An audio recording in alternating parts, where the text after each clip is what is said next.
How's it going, everybody? Qua Incredible here, and we're finally back with the Magical Attribute Index again. I know it's been a little while, but it is back. And I was mulling over doing like Cotton Magic or say Cherry Blossom Magic just to finish off the C's, possibly. And there's even like a magic type in the anime that's coming up that I kind of want to talk about.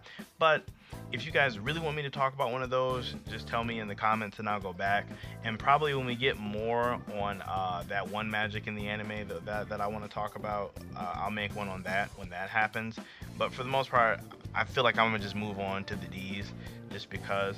And I'm not going to talk about dark magic today, obviously, as you can see. That one might be like next or possibly in the very near future. But I want to talk about one that I think is very interesting, and that is going to be, as you can see here, dice magic. I got a bunch of dice. I've always had lots of dice for no particular reason. D&D is one reason. I'm not super big into Dungeons and Dragons, but I have played it, as well as I've played other games that need a lot of dice. That's way off topic. But anyway, I got lots of dice here. So dice magic is used by David. Now, we haven't really got to see a lot of them, nor his magic. I want to say the only instances we got to see him use it was while he was an elf and in a filler episode. However, that doesn't take away from what dice magic could potentially do or what effects it could have in the future. And I really want to break it down just because it's a really interesting type. Like any ability that relies on probability. That was funny to say. Any ability that relies on probability is interesting. But now dice magic definitely isn't one of those ones like kind of like fire or water that you can probably use on its own without a grimoire. Like I don't really think shooting a die at someone would be particularly useful. I mean, it could be one of those things where you could just shoot just raw magic at someone. But for the most part, I feel like you're probably extremely limited in what you can do with it without using your grimoire. And even with your grimoire, there's probably no such like creation magic that you can really do with it, as well as like it's like, I mean, yeah, you could use your reinforcement magic to enhance yourself, but I don't really necessarily think it could do much for you.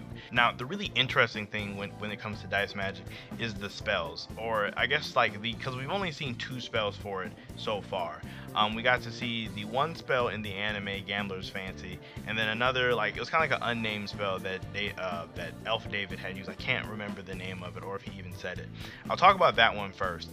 Basically, all he did was he rolled a 6-sided die, and with that 6-sided die, he was able to weaken spells. And by spells, I mean Kirsch's spell. And he rolled a 2 and weakened it a lot. So the thing with this is a really cool ability just because, like, based on your roll, you can weaken other abilities. So like, obviously dice magic is based off of purely luck in a sense, but you could essentially be really weak and roll a high number and weaken your opponent by a significant amount. I mean, granted, from there it's on you to win, but I mean, you kind of have other spells for that, like probably when you start using multiple die in a tandem.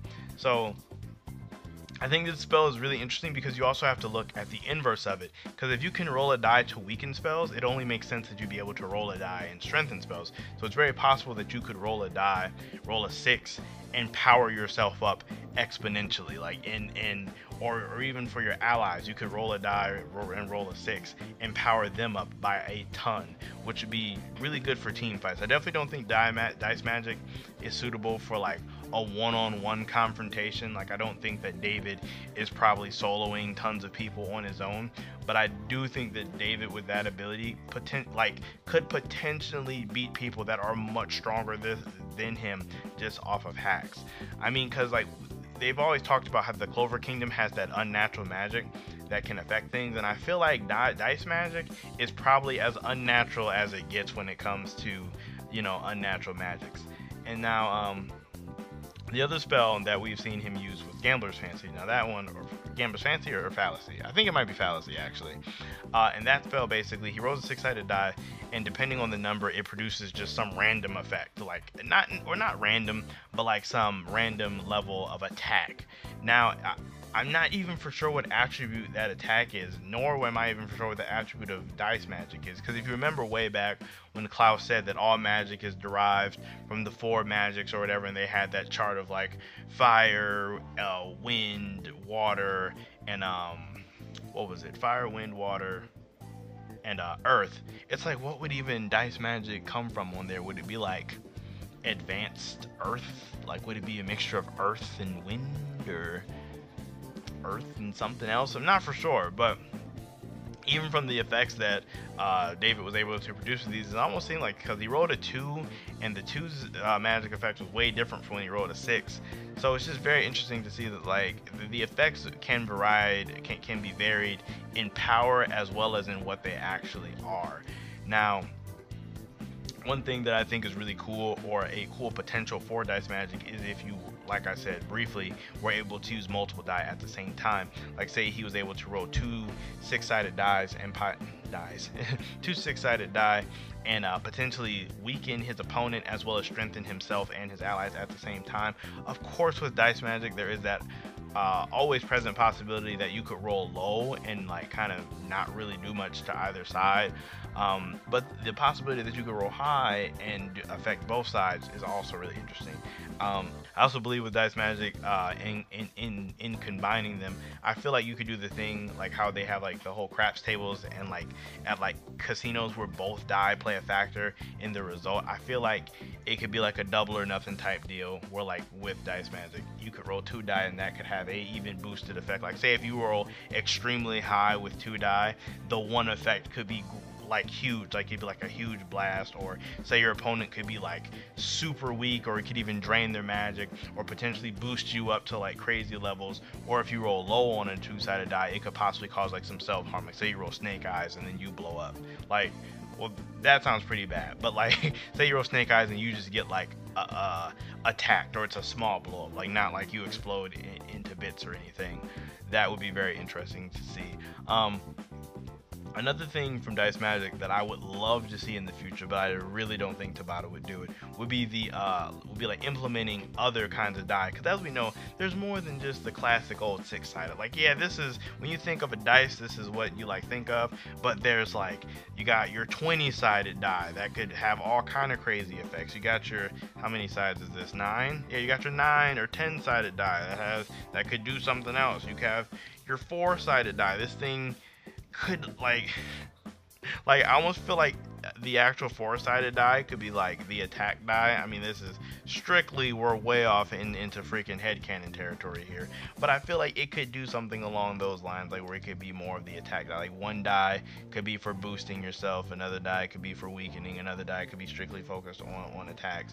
You know, it could just do all kind of things from there. You could even, heck, if you want to get crazy, throw all the die at the same time and like just have a variety of crazy effects. Like, just have something blowing up, another person getting weak, somebody getting strong, like you getting fast. Like, they could just be all kinds of crazy stuff. I do really like the potential with dice magic in terms of being a like random support utility almost, because essentially you could put any effect on a die and just have it be, you know, like have the number just gauge its strength. Like, you could possibly have dice that heal people depending on the amount that you roll, just like how you have ones that do attacks or strengthen or weaken, which is interesting. I really feel like it makes a lot of sense that you would be able to do a lot of these things with dice magic. Now, as for like, say, a monozone, I don't really think that dice magic would really benefit from monozone outside of the actual attacking effects of it. Like, if you actually roll an attack, that could be like beneficial for it to blow up behind your opponent, but outside of that, I'm not really seeing some huge advantages from having monozone dice magic gambler's fallacy. Like, I'm not seeing that being extremely useful or much better than it without it. The same thing for runes. I don't really think runes would work with dice magic. I mean, granted, runes worked with cotton magic, and I don't really think cotton magic is unnatural, but I really don't think that it would really work well with dice magic. But if it did, say if you could use runes with dice magic and you could force yourself to get high rolling effects, like you could force yourself to get 6s because you can put commands when you use runes, I feel like that would be cheating. To be honest, that would just be cheating, but it would still be kind of cool to see. Maybe like some top tier David with runes making all of his dice rolls on 6s and 20s. That would be kind of fun to see. But Yeah, that's kind of more or less the limits of dice magic. I mean, unless you get like super super crazy like I just was probably a couple minutes ago, you kind of can only go so far with it. I just think it's a really interesting type of magic that I really wish Tabata would expand more on, but I can kind of understand if he saves it on the back burner just because you could get some crazy things out of it. As for my next attribute, I kind of want to do dark magic just because I know everybody wants to see dark magic get explained further, but I feel like I want to do other ones first. But if not, I'll just do dark magic.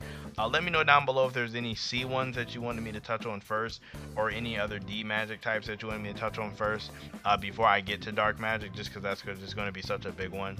I mean, just because it's like Yami has that type of magic, so there's definitely a lot to talk about, as well as dark as an element is. It's been done so many ways in fiction that there's lots to go off of there. So let me know what you guys want to see next out of those. Make sure you guys like the video as well as sub to the channel. We are getting extremely close to 1,000 subs. So I definitely would like you guys' help on getting there. I know I'm saying it a lot, but it's only because we are so close and I am excited for it.